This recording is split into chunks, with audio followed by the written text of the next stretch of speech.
শুনলেন তো ব্যবসা ভালো চলছিল না, কোনো ব্র্যান্ড ছিল না তো।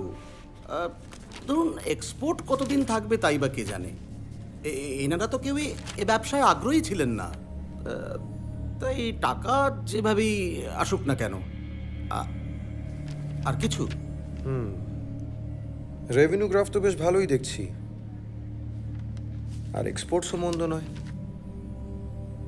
ঠিক আছে, পরে আলোচনা করা যাবে। হ্যাঁ,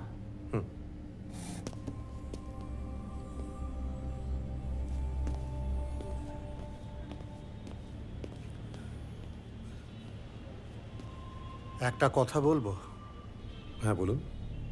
আমার একটা রিসার্চ অ্যাপ্রুভড হয়েছে আমেরিকায়, তাই আমি কোম্পানি থেকে রিজাইন করেছিলাম।